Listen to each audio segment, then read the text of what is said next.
할렐루야. 예수 그리스도 이름으로 하나님 말씀 증거하겠습니다. 우리 다 같이 요한계시록 11장 7절부터 14절까지 말씀을 다 같이 찾겠습니다.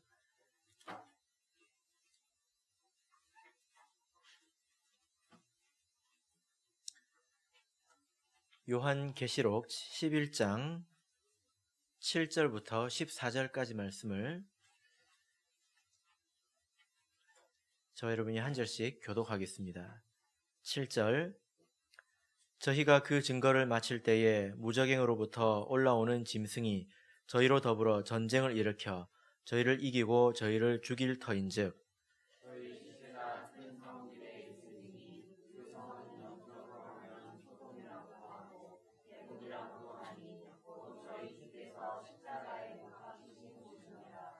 백성들과 족속과 방언과 나라 중에서 사람들이 그 시체를 사흘 반 동안을 목도하며 무덤에 장사하지 못하게 하리로다.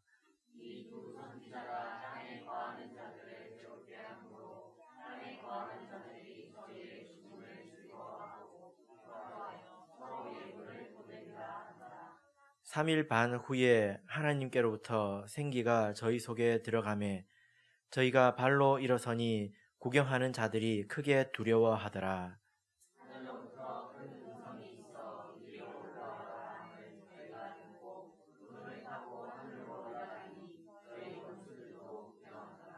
그 시에 큰 지진이 나서 성 10분의 1이 무너지고 지진에 죽은 사람이 7천이라. 그 남은 자들이 두려워하여 영광을 하늘의 하나님께 돌리더라.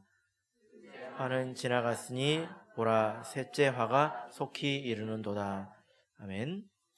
네, 오늘 이 시간은 두 증인의 죽음이라는 제목으로 하나님 말씀을 증거하겠습니다. 우리가 요한계시록을 이렇게 배우다 보면 비로소 이해되는 말씀들이 있습니다. 특히 예언성이 있는 그런 말씀들인데요.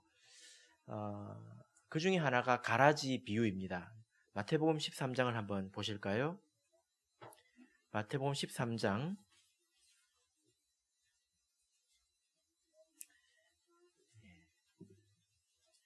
30절을 읽겠습니다.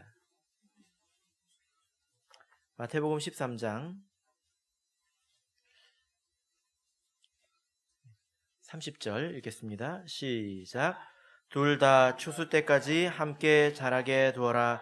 추수 때에 내가 추수꾼들에게 말하기를 가라지는 먼저 거두어 불사르게 단으로 묶고 곡식은 모아 내 곡간에 넣으라 하리라. 예.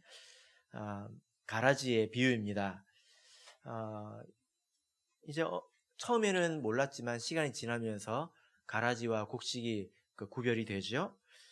그런데 추수 때에까지 함께 두어라 라고 말씀을 하셨고, 여기 추수꾼들에게 비로소 그것을 거두라고 이렇게 명령을 하셨습니다.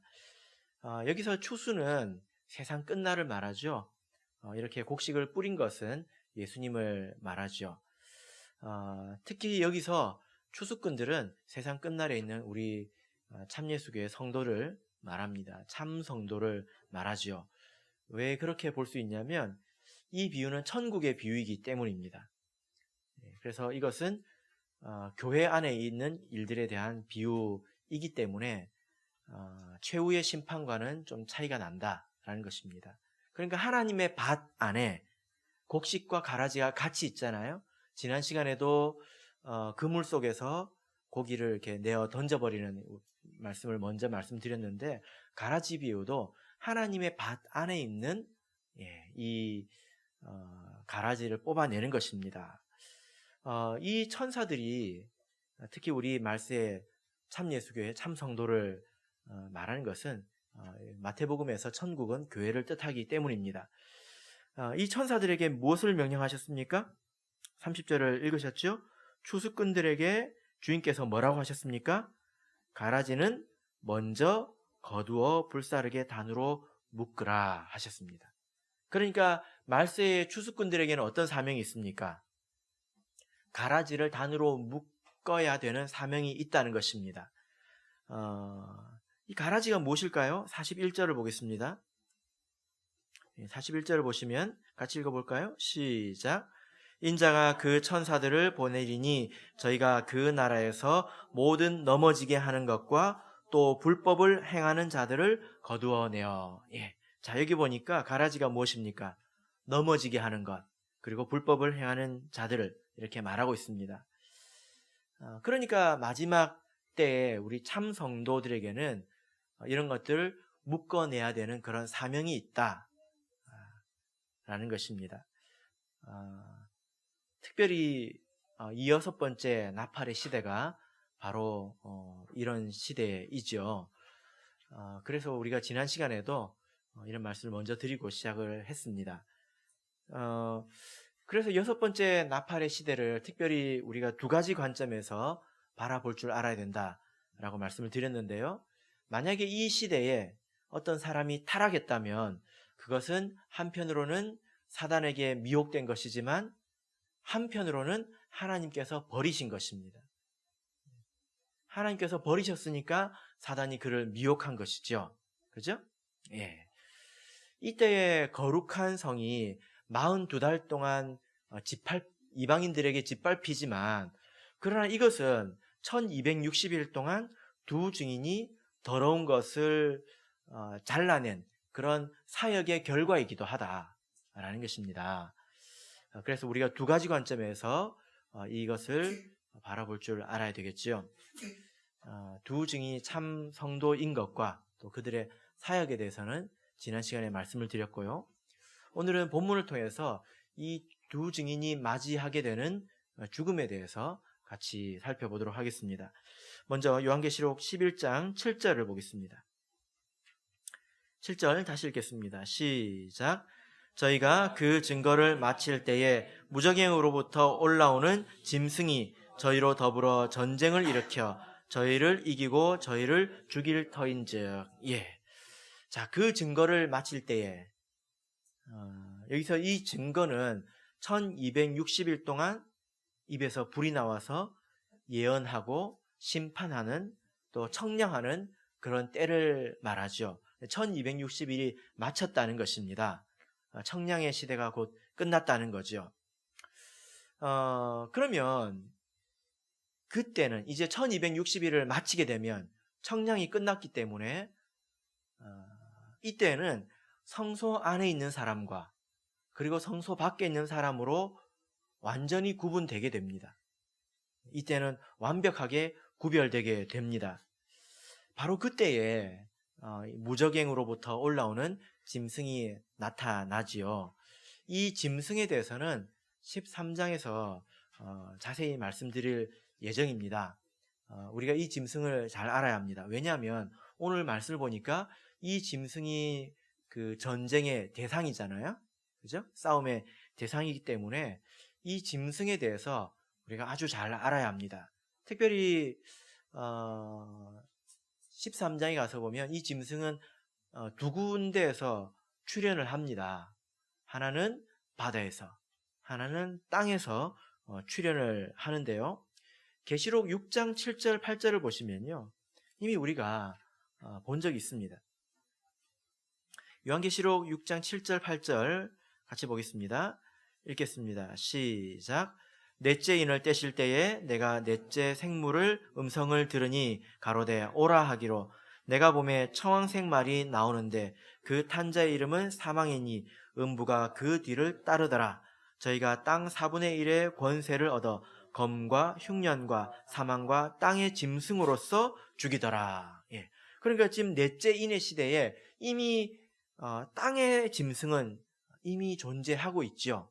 그러나 이 6번째 나팔의 시대에는 아주 본격적으로 짐승이 출현해서 전쟁을 하게 됩니다. 땅에서 나오는 짐승은 무엇이냐? 6장 말씀을 전할 때도 이제 말씀을 드렸는데요. 13장에서는 더욱더 자세히 말씀을 드리도록 하겠습니다. 중요한 것은 이들이 무저갱에서 올라왔다는 것입니다. 그러면 여러분, 무저갱은 누구의 자리입니까? 사단의 자리죠. 무적행을 설명을 드렸었는데 기억을 하실런지 모르겠습니다. 무적행 그러면 어둡고 습한 감옥에서 갇혀가지고 아무것도 못한다라고 생각을 했지만 무적행은 그런 곳이 아닙니다. 무적행은 우리가 살고 있는 이 세상을 말합니다. 사람의 마음이 무적행이죠. 그죠? 사단이 무적행에 있다는 것은 전면적인 미혹을 하지 못한다는 것입니다. 전면적인 미혹을 하는 때가 바로 이 6번째 나팔의 때이죠. 자, 그래서 짐승이라고 하는 것은 사단 그 자체는 아닙니다. 왜냐하면 마귀의 자리는 어디 있냐면 하나님 앞에 있습니다. 마귀가 하는 일은 하나님 앞에서 우리를 참소하는 일을 하죠. 그러나 마귀에게 감동을 받은 이런 짐승들이 우리가 직접 대면해야 될 그런 존재들이라는 것입니다. 그래서 이들은 사단의 영향을 받은 자들이다. 이 정도 생각을 하시면 되겠습니다. 자, 그러면 여러분, 보니까 이 두 증인과 짐승들이 전쟁을 하지 않습니까? 전쟁을 한단 말이에요. 그 결과가 무엇입니까? 결과가 무엇입니까? 두 증인이 죽임을 당한다라는 겁니다. 이 죽음은 당연히 그동안에 우리가 줄곧 봐왔던 것처럼 이 죽음은 영적인 죽음입니다. 그래서 이것은 실제로 목숨을 잃었다. 물론 그때가 되면 그런 일이 있을 수도 있겠지만 성경에서 말하는 이 죽음은 아주 심한 미움과 핍박을 받아서 아무것도 할 수 없는 그런 상태를 말하는 것입니다. 그래서 이것은 영적인 죽음이다 라는 거죠. 자, 이제 8절 9절을 읽겠습니다. 11장 8절 9절 읽겠습니다. 시작. 저희 시체가 큰 성 길에 있으리니 그 성은 영적으로 하면 소돔이라고도 하고 애굽이라고도 하니 곧 저희 주께서 십자가에 못 박히신 곳이니라. 백성들과 족속과 방언과 나라 중에서 사람들이 그 시체를 사흘 반 동안을 목도하며 무덤에 장사하지 못하게 하리로다. 자, 오늘 그 8절 9절을 보면 두 증인이 죽임을 당한 장소에 대해서 몇 가지로 말씀을 하고 있는데요. 저희의 시체가 이렇게 죽고 나면 뭐가 있습니까? 시체가 있죠. 어디에 있습니까? 큰 성 그 길, 큰 성의 어떤 음침한 곳에 숨겨진 것이 아니라 큰 성인 길에 널브러져 있다는 것입니다. 여기서 말하는 큰 성은 바벨론을 말합니다. 16장 19절을 보겠습니다. 16장 19절 16장 19절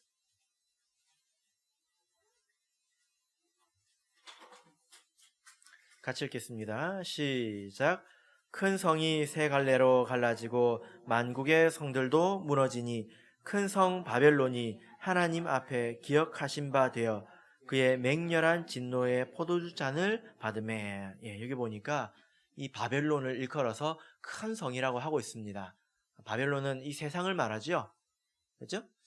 큰 성이 바로 이 바벨론, 이 세상을 일컫는 것입니다. 그리고 영적으로 하면 소돔이다 이렇게 말씀을 하고 있습니다. 소돔은 죄악으로 아주 심하게 타락했던 그런 곳이지 않습니까? 그리고 애굽은 하나님의 백성이 심하게 핍박을 받던 곳입니다. 또 아울러서 각종 우상이 있었던 그런 곳이죠. 하나님께 심판을 받았던 그런 곳이기도 합니다. 또 주께서 십자가에 못 박히신 곳이다.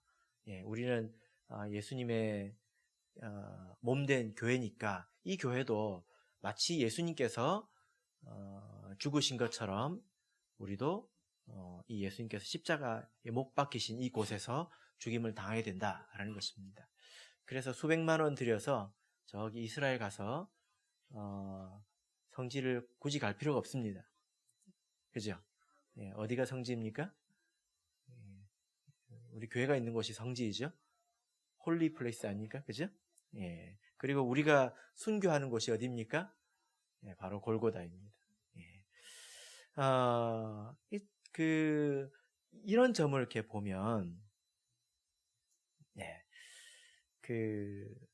우리가 이제 하나를 알 수 있는데, 누가복음 23장 12절을 보겠습니다. 누가복음 23장 12절.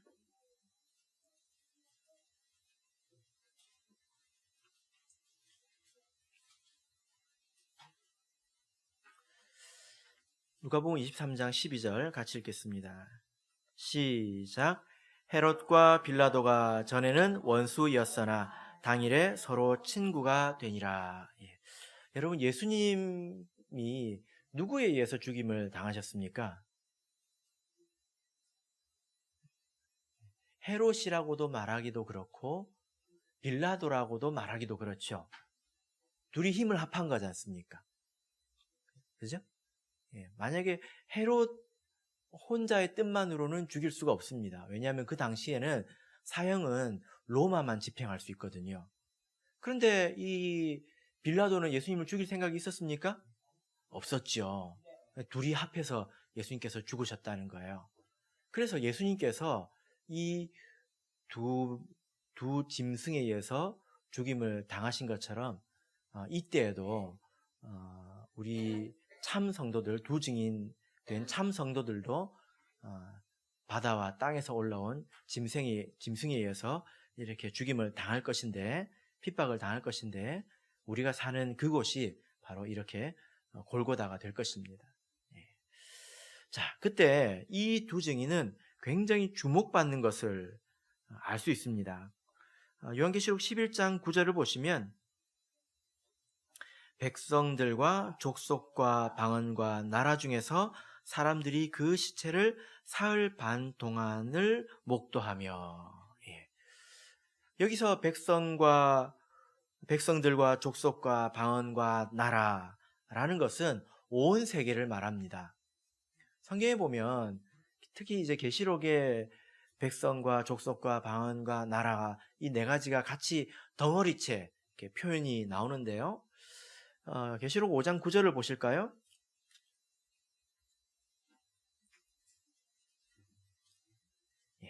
5장 9절 보겠습니다. 시작. 새 노래를 노래하여 가로되 책을 가지시고 그 인봉을 떼기에 합당하시도다. 일찍 죽임을 당하사 각 족속과 방언과 백성과 나라 가운데서 사람들을 피로 사서 하나님께 드리시고, 여기 보면 각 족속과 방언과 백성과 나라 가운데서 하나님께서 사람들을 택하시고 구원하셨다. 이것은 온 세상, 그러니까 특별한 어떤 민족이나 나라에 제한되지 않고 모든 민족을 대상으로 해서 하나님께서 영적인 나라를 건설하신 것을 말하죠. 그죠? 그래서 우리 참예수교회가 전 세계에 걸쳐서 있지 않습니까? 그래서 이것은 전 세계를 말하는 것입니다. 13장 7절을 보겠습니다.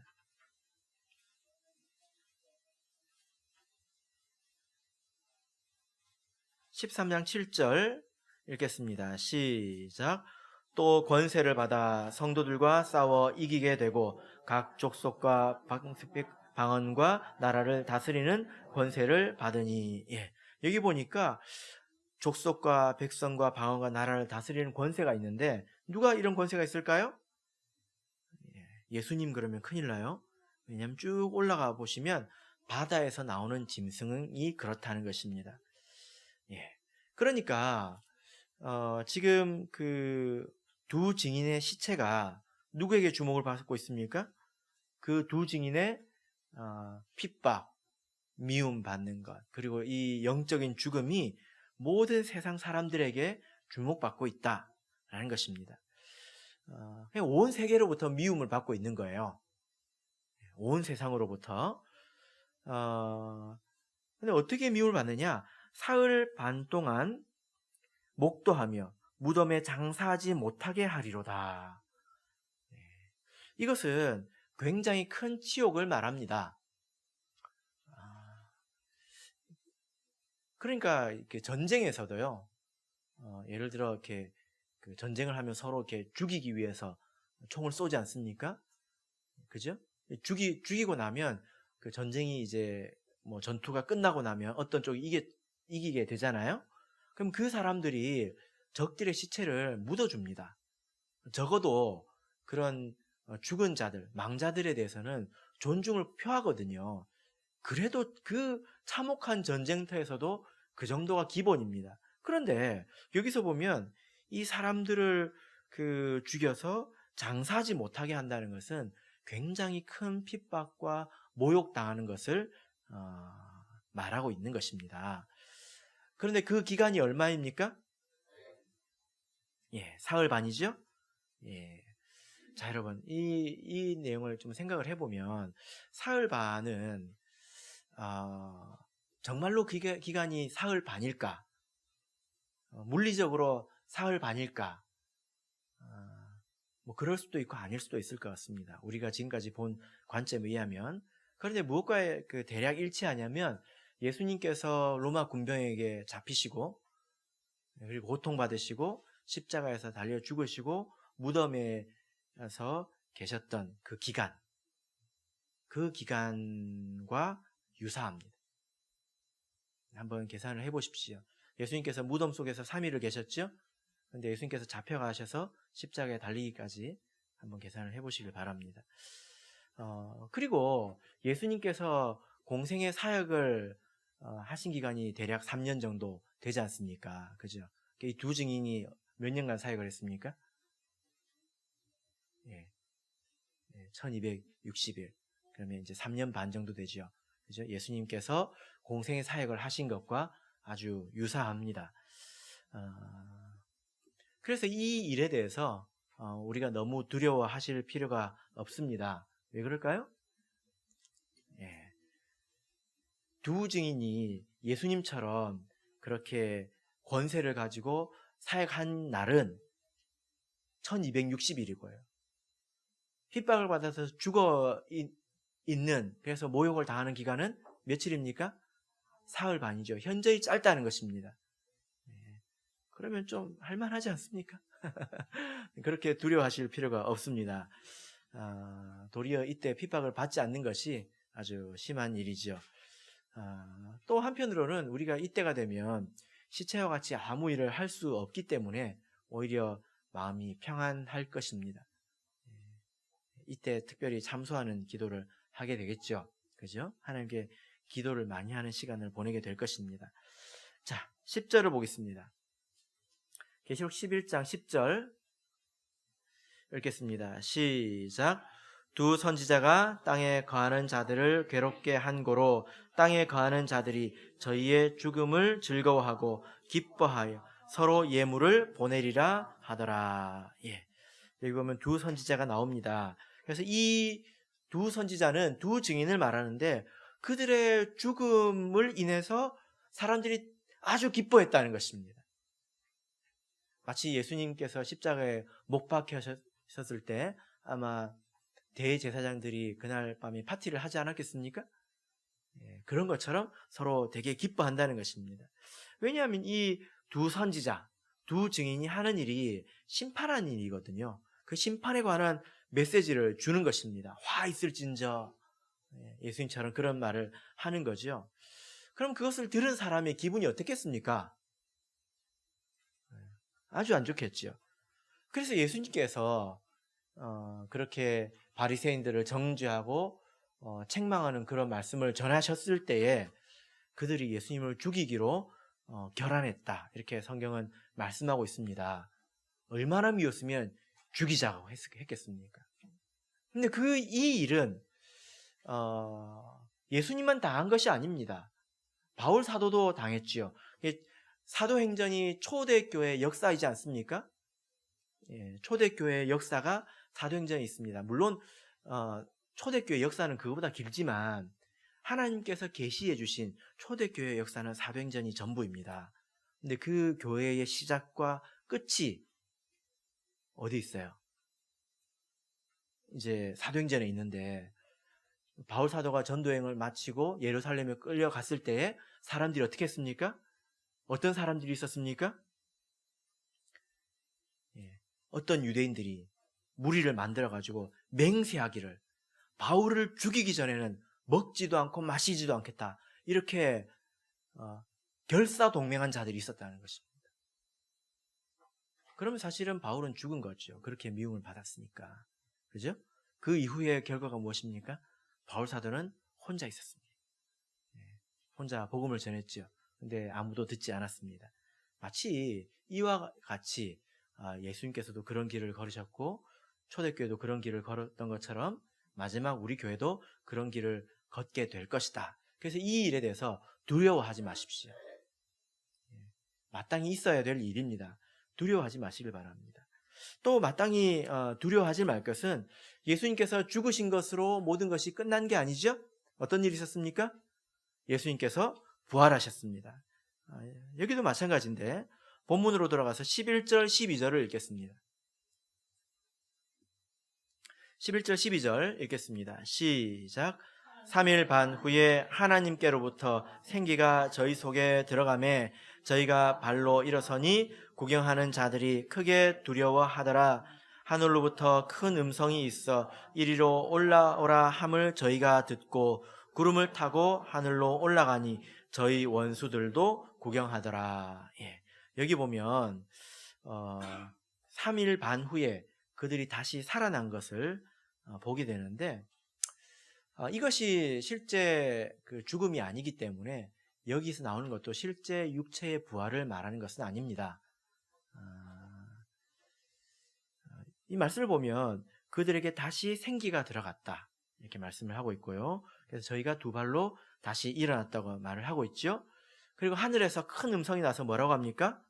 하늘에서 이리로 올라오라 하는 음성을 듣고 저희가 구름에 쌓여서 하늘로 올리움을 받게 됩니다. 이것은 세상 사람들이 간혹 이야기하는 휴거, 들려 올려가는 것, 이런 것을 말하는 것은 아닙니다. 그런 상태는 아닙니다. 오늘 이 그 본문의 상태에 대해서 설명하고 있는 구절들이 몇 구절이 있는데요. 먼저 그 예를 들어보자면 이렇게 지금 3일 반 동안 미움을 받았다가 하나님께서 이제 회복시켜 주신 이 상태는 마치 무엇과 언제와 같냐면 이때는 저 천국에 간 때가 아닙니다. 이 땅 여전히 이 땅에 있습니다. 이때는 노아의 홍수 때에 이제 비가 내리는 그날에 방주 안에 머물러 있는 것과 같습니다. 그리고 소돔과 고모라에게 심판이 임했죠. 근데 롯의 집 안에는 롯의 가족이 누구와 함께 있었습니까? 천사의 보호 속에서 그 집 안에 있었죠. 마치 그때와 같은 임시적인 보호를 받는 때입니다. 성경을 보겠습니다. 7장 14절을 보겠습니다. 7장 14절부터 17절을 보겠습니다. 7장 14절에서 17절 읽겠습니다. 시작. 내가 가로되 내 주여 당신이 알리다 하니 그가 나더러 이르되 이는 큰 환난에서 나오는 자들인데 어린 양의 피에 그 옷을 씻어 희게 하였느니라.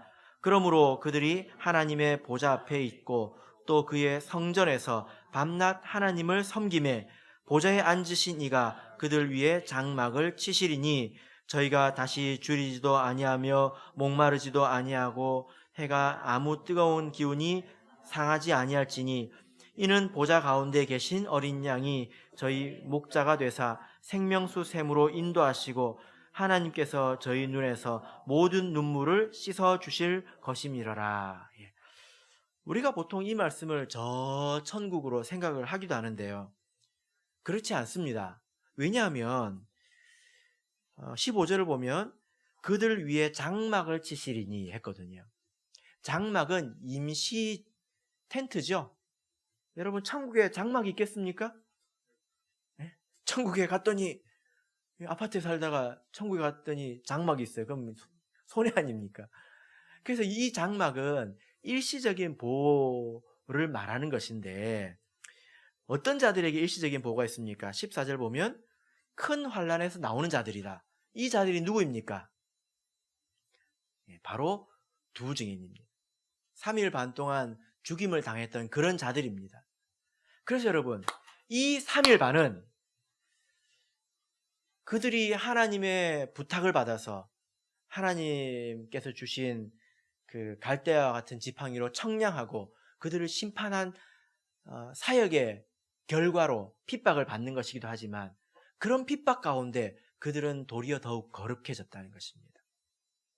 그래서 여기 보면 큰 환난에서 나오는 자들인데 어린 양의 피에 그곳을 씻어 희게 하였느니라.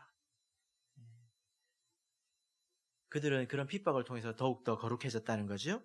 그래서 그들을 위해 하나님께서 장막을 치셨는데 다시 줄이지도 아니하고 목마르지도 아니하고, 그런 괴로움이 이제는 더 이상 필요가 없고 하나님께서 그들을 지켜주시는 때이다 라는 것입니다. 그래서 이때가 언제입니까?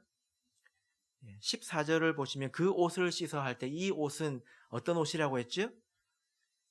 스톨레라고 했죠. 흰 두루마기라고 했습니다. 6장 11절을 보시면 6장 11절을 보시면 각각 저희에게 흰 두루마기를 주시며 가라사대 아직 잠시 동안 쉬되 할 때 잠시 동안 쉬는 것입니다.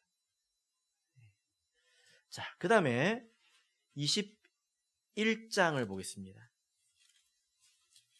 이때 사흘 반 동안 죽고 나서 이제 다시 생기를 받았을 때는 이때와 같습니다. 21장 2절에서 4절 읽겠습니다. 시작. 또 내가 봄에 거룩한 성 새 예루살렘이 하나님께로부터 하늘에서 내려오니 그 예비한 것이 신부가 남편을 위하여 단장한 것 같더라.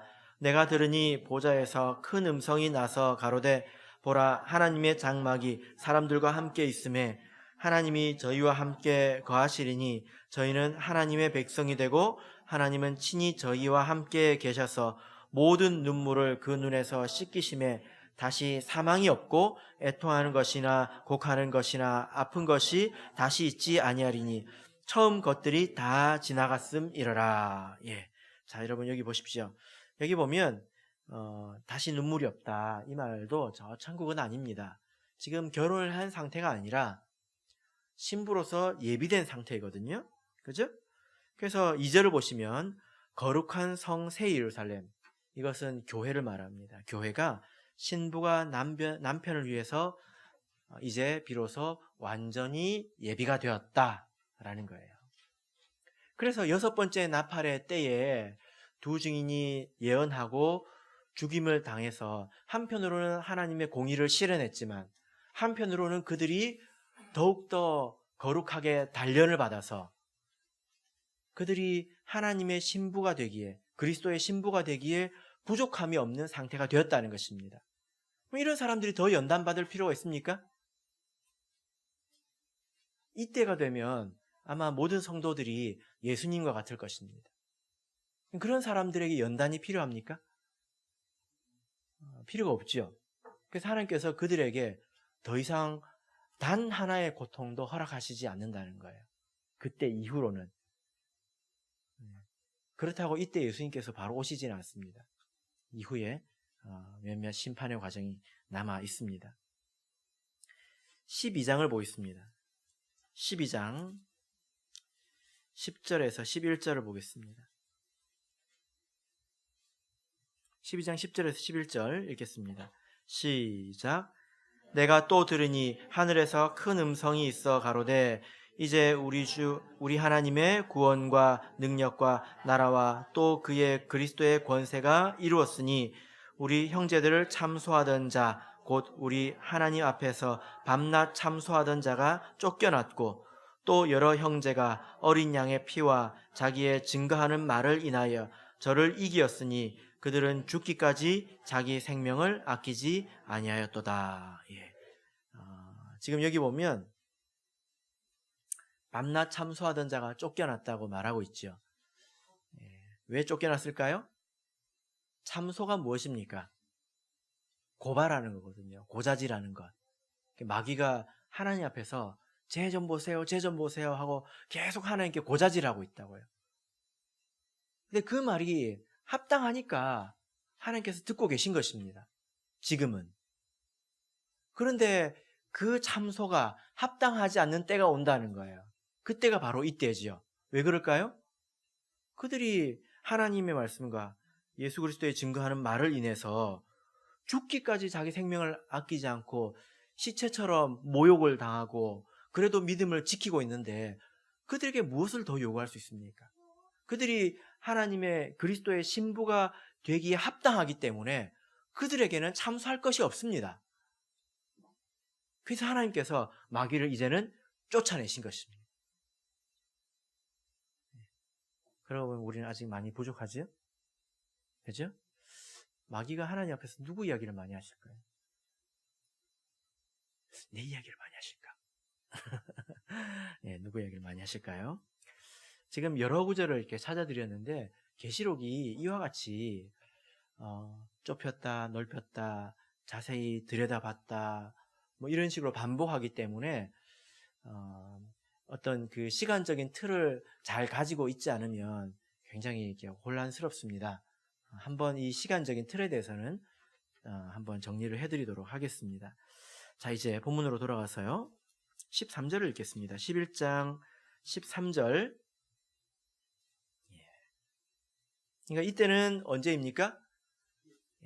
교회, 이방인의 구원이 이제 완성된 것입니다. 더 이상 구원받는 사람이 없습니다. 이제 문이 닫혔습니다. 연단까지 끝났습니다. 다 끝났어요. 신부 입장만 하면 됩니다. 자, 이때 있는 일이 있습니다. 13절 읽겠습니다. 시작. 그 시에 큰 지진이 나서 성 10분의 1이 무너지고 지진에 죽은 사람이 7천이라. 그 남은 자들이 두려워하여 영광을 하늘의 하나님께 돌리더라. 그 시에 어떤 일이 있습니까? 큰 지진이 있습니다. 큰 지진은 이 말세에서 아주 중요한 신호입니다. 신호탄인데요. 6장 12절을 보실까요? 6장 12절. 6장 12절 읽겠습니다. 시작. 내가 보니 여섯째 인을 떼실 때에 큰 지진이 나며 해가 총담같이 검어지고 온 달이 피같이 되며. 이때가 언제입니까? 여섯째 인이죠. 그러니까 지금 우리가 여섯 번째 나팔을 봤거든요. 여섯 번째 나팔이 끝나갈 때에, 거의 끝나갈 때에 그때 여섯째 인이 떼어지게 됩니다. 여섯째 인에 대해서 기억하십니까? 여섯째 인이 무슨 때라고 했죠? 이건 심판의 때예요. 다섯째 인은 구원의 때입니다. 연단의 때입니다. 그런데 여섯째 인은 심판의 때입니다. 누가 심판받을까요? 살인자들이 심판받겠죠. 그죠? 그때 이제 본격적으로 심판이 일어나는데 그때 어떤 일이 일어나냐면 11장 13절을 보시면 그 시에 큰 지진이 나서 성 10분의 1이 무너집니다. 여기서 말하는 성은 아까 말씀드린 바벨론, 큰 성 바벨론을 말하죠. 그럼 이 전 그 큰 성 10분의 1이 무너지는 것, 그리고 여기서 7천 명이 죽게 되는데 실제로 7천 명이 아니라 이건 아주 특별한 숫자이죠. 본래는 바알에게 절하지 않고 남은 자들의 숫자였는데 이제 이 말세 때는 이 사람들이 죽음으로 10분의 1이 무너지고 7천 명이 죽음으로 대단한 심판이 드디어 시작되게 되는 것입니다. 그때는 우리 성도님들께서 염려하실 필요가 없습니다. 내가 하나님 앞에 있으면 이 심판은 우리에게 하는 것이 아니죠. 진노는 성도에게 주시는 것이 아닙니다. 그리고 또 하나 특별한 일이 일어나는데 이때가 되어서 어떤 일이 일어납니까? 그 남은 자들이 두려워하여 영광을 하늘의 하나님께 돌리더라. 여기서 말하는 이 남은 자들은 바로 육신적인 유대인들을 말합니다. 지금까지 우리가 이방인의 구원, 교회의 구원을 연단까지 다 마쳤다고 이야기했죠. 그죠? 그런데 우리가 이미 바울을 통해서 하나님의 계시를 받은 바 있습니다.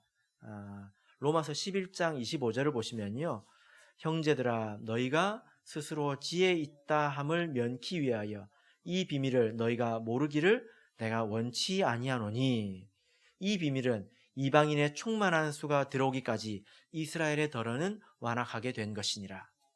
이방인의 충만한 수가 들어와야 비로소 유대인들도 구원을 얻게 된다는 것입니다. 여러분, 지금도요, 많은 유대인들이 메시아를 기다리고 있습니다. 유대인들이라고 해서 다 같은 유대인들이 아니에요, 여러분. 예. 유대인들 중에는 하나님 안 믿는 유대인들도 많습니다. 뭐 유월절 이런 것들은 그 사람들에게 그냥 추석 같은 거예요. 그 명절일 뿐이지 실제로 하나님을 믿지 않습니다. 그러나 여전히 많은 사람들이 심각하게 메시아를 기다리고 있습니다. 근데 그들이 이제 그때가 되면 많은 것들을 보지 않겠습니까? 짐승이 출현하는 것도 보게 될 것이고, 온 세계의 주목을 받는 이 두 증인의 죽음도 보게 될 것이고, 그리고 성의 10분의 1이, 전 세계의 10분의 1이 무너지는 것도 보게 될 것입니다. 그럼 그들도 생각을 하게 될 것입니다. 여러분, 유대인들은요, 회개 안 합니다. 전 세계의 10분의 1 정도는 무너져야 그 사람들이 생각을 해봅니다. 하나님께서 그때가 되면 그들의 마음을 열어서 그들도 세례받고, 그리고 그들도 성령을 받는 그런 과정을 거쳐야 되겠죠. 그죠? 이때가 되면 그들도 우리가 겪었던 것처럼 동일한 과정을 압축적으로 겪고 핍박을 받아서 그들도 연단되어야 될 것입니다. 그래서 비로소 영적, 육적 이스라엘이 다 온전히 하나님 안으로 돌아오게 되는 거지요. 자, 이제 14절을 읽겠습니다. 14절 읽겠습니다. 시작. 둘째 화는 지나갔으나 보라, 셋째 화가 속히 이르는도다. 이제 둘째 화가 지나갔습니다. 이제 셋째 화는 지금부터는 뭐죠? 여섯째 인의 시대예요. 여섯 번째 나팔 끄트머리에 여섯째 인이 떼어졌습니다. 머릿속에 잘 안 그려지시죠? 제가 표를 만들어서 나중에 드리도록 하겠습니다. 자, 여러분, 지금은 어떤 때입니까? 지금은 은혜의 때입니다. 구원받을 만한 때이고요. 그래서 우리가 전도에 힘써야 되겠죠. 그죠? 이때가 되면 이때는 정죄의 때입니다. 내가 옳다라고 이야기하는 것은, 바울 사도도 자기가 옳다라고 증거했잖아요. 그 말은 너희들이 틀렸다는 것입니다. 그들을 정죄한 것입니다. 자기를 변론한 것은 그 듣는 사람들을 판단한 것입니다. 그때가 오기 전에 우리가 잃은 양도 찾고 또 전도도 해야 되겠습니다. 그리고 우리도 이때를 예비해서 마음속에 신실한 믿음을 많이 쌓아둬야 되겠죠. 준비하시는 저와 여러분이 되시기를 진심으로 바랍니다. 다 같이 찬송하겠습니다.